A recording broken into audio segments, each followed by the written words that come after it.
Fala galera, eu sou o Rodrigo Guimarães e sejam todos muito bem-vindos a mais um vídeo aqui do canal Grana no Bolso, tá rapaziada? Seguinte, no vídeo de hoje vamos comentar primeiramente sobre a tentativa de alguns hackers, inclusive com a ajuda de computadores para tentar quebrar uma senha que daria acesso a uma carteira com 3,8 bilhões de reais em Bitcoin, mas já te adianto que não vai ser tão fácil assim, afinal já estão tentando quebrar essa senha há 2 anos, mas assim, se você é um hacker ou então um aspirante a hacker e acha que pode quebrar tal senha, olha, você pode se candidatar a tal vaga. Vamos aqui detalhar como era que estaria sendo feita a tentativa de quebrar essa senha, tá? E também dar todos os detalhes adjacentes ali sobre como é que você poderia chegar em tal quantia. Vamos falar nesse vídeo também sobre o como em alguns momentos eu cheguei quase que a enlouquecer por causa do Bitcoin. Experiências pessoais que eu passei e que servem de lição para aquelas pessoas que são iniciantes no mercado ou então pessoas que já têm um certo tempo de mercado, né? Já tem um certo tempo com relação ao estudo e análise de criptomoedas, só que de fato acaba pecando ali em alguns detalhes. Te garanto que tem coisa muito interessante que vai te agregar bastante ali em conhecimento, tendo em vista aqui a minha experiência e também te garanto ali umas boas risadas. Demorou, rapaziada? Então já viu que esse vídeo tá muito completo, muito informativo e ao mesmo tempo divertido, então fica comigo até o final que eu garanto, você não vai se arrepender. Demorou? Agora, só um recado rápido para aqueles que ainda não são inscritos aqui no canal, para se inscreverem, além disso, darem um like e compartilharem com geral. Tem alguma dúvida? Deixa aqui embaixo nos comentários. Quer trocar alguma ideia comigo, então receber notificação dos próximos vídeos lá pelo WhatsApp? É só adicionar esse número que está passando embaixo na sua tela aos seus contatos e me mandar um oi. E claro, se você quiser participar de uma sala de sinais inteiramente grátis de criptomoedas, é só acessar aqui o primeiro link embaixo na descrição. Valeu? Recado dado, agora vamos comentar aqui com relação a essa tentativa de alguns hackers de chegarem numa carteira que tem cerca de 69.370 bitcoins, que na cotação atual é o equivalente a 3,85 bilhões de reais.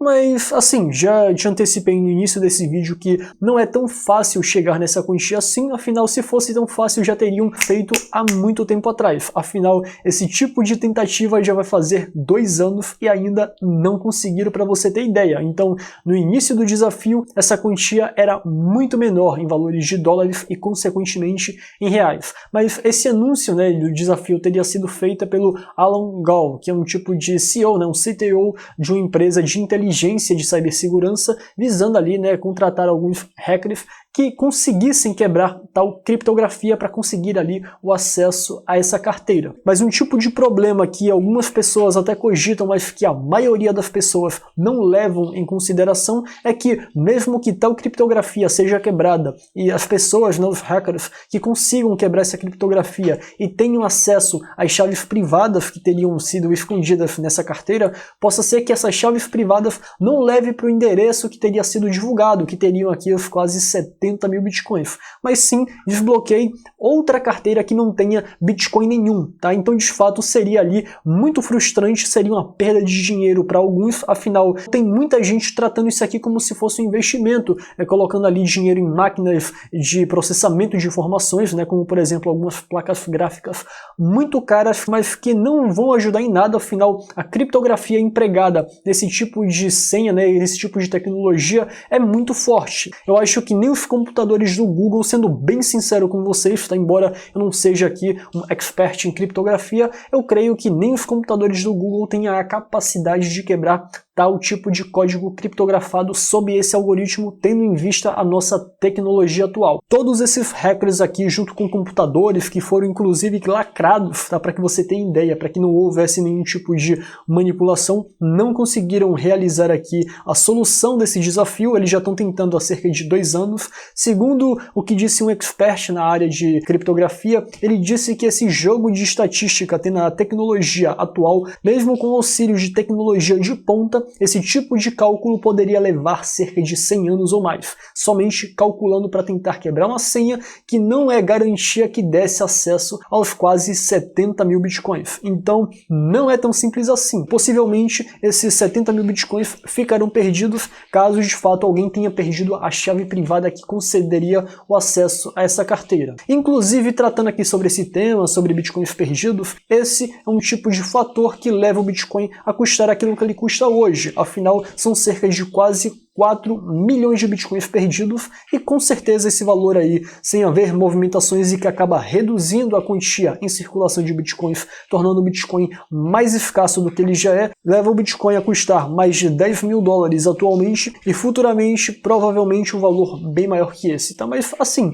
desejo sorte aí, fico impressionado com a esperança e com a motivação que esses hackers têm, afinal não é uma tarefa muito simples, tá rapaziada? Mas já que estamos tratando de preço de Bitcoin, vamos falar aqui sobre algumas experiências próprias que eu tive, tá? Ao analisar o mercado, o próprio mindset que eu tinha anteriormente e que eu tenho atualmente, porque de fato tem alguns momentos que o Bitcoin pode te deixar quase que louco, porque de fato passei por algumas situações que foram um pouco complicadas, tá? Inclusive com a possibilidade do preço do Bitcoin chegar a zero. Como eu digo, né, como eu costumo dizer que nada nesse mundo é impossível, não é impossível que o Bitcoin chegue a zero, mas essa probabilidade, sob minha ótica e sob a ótica de muitos especialistas, é quase zero. Mas assim, o que teria acontecido comigo para, entre aspas, eu ficar quase louco? Eu não digo ficar quase louco propriamente dito, mas não é uma situação muito agradável. Em março desse ano, quando o Bitcoin caiu 50%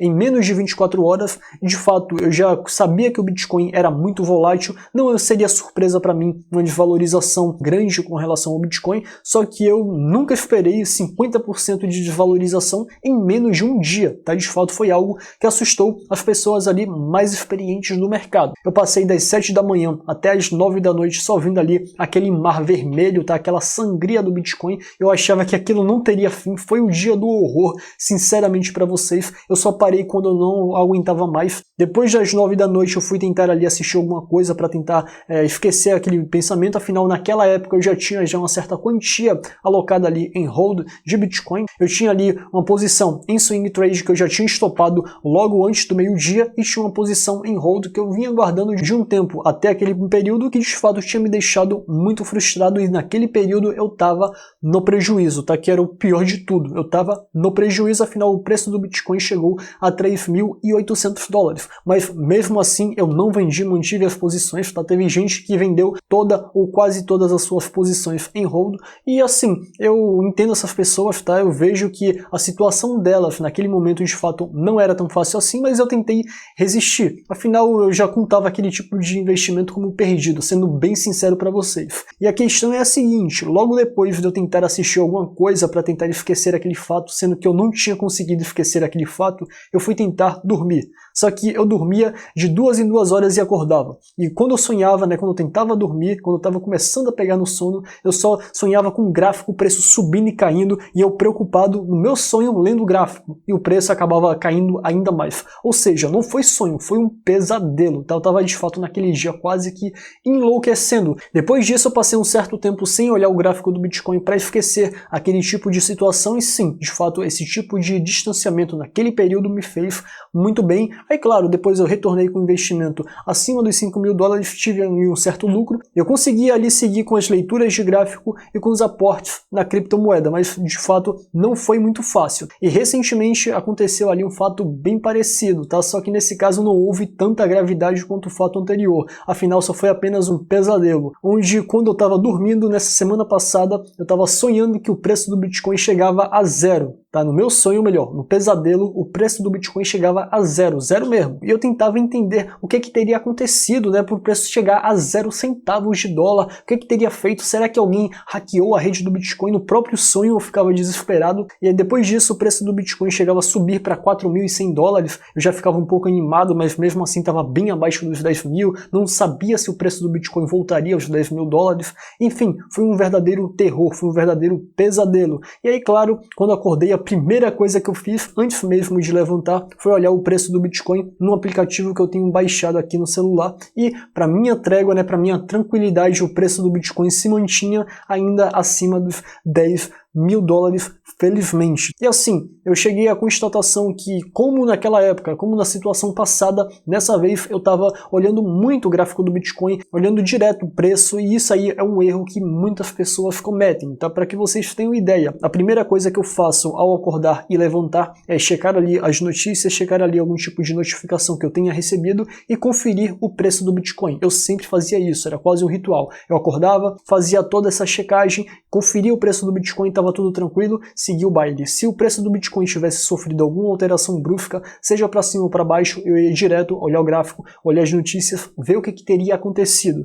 E também, antes de dormir, eu ia lá e olhava o preço do Bitcoin. E esse tipo de imersão muito grande, isso estava até acabando prejudicando o meu sono. Várias pessoas já relataram ali que se a pessoa fica direto imerso nesse mundo, eu respiro isso, eu vivo as criptomoedas, afinal, eu tenho esse canal aqui, eu tenho um Instagram que eu alimento com conteúdo, eu faço análise técnica, então é meio que uma vida para mim, não tem meio que como desconectar. Mas claro, eu estou tentando ali meio que dar uma certa tranquilizada um pouco, senão de fato eu vou ficar um verdadeiro louco somente olhando o preço de Bitcoin. E também isso serve até para aquelas pessoas que vão investir ali na modalidade mais longa, né, que seria ali o swing trade. Se você vai investir visando ali sair com um mês, você não precisa olhar o gráfico todos os dias. Claro que tem gente que não vai aguentar ali a ansiedade e vai ficar olhando, mas você não precisa, não tem a necessidade. Se você configurar ali as funções de stop loss e de alvo, você não tem que se preocupar. O próprio sistema será capaz de liquidar as suas operações. Tranquilo, isso vai te tirar um peso muito grande, principalmente daquelas pessoas ali que são iniciantes, que ainda não sabe se tem ali uma boa consistência, às vezes está fazendo ali uma boa análise, mas fica tão imerso, tão entretido com tal análise e com o preço do Bitcoin, o cara até tem uma boa assertividade no início, mas por causa de uma falha do próprio mercado, ele já começa a achar que o problema é com ele, aí já começa a fazer coisa que não deve, isso aí é uma derradeira ladeira abaixo, e a pessoa tem um grande prejuízo, não somente o prejuízo financeiro, mas o prejuízo psicológico, que seria ali o pior de todos, tá? Então, muito cuidado quanto a isso. Mas, pois é, galera, por hoje é só. Espero que vocês tenham gostado desse vídeo, tá? Se você gostou, peço novamente aqui o seu like e o seu compartilhamento. E nos vemos na próxima.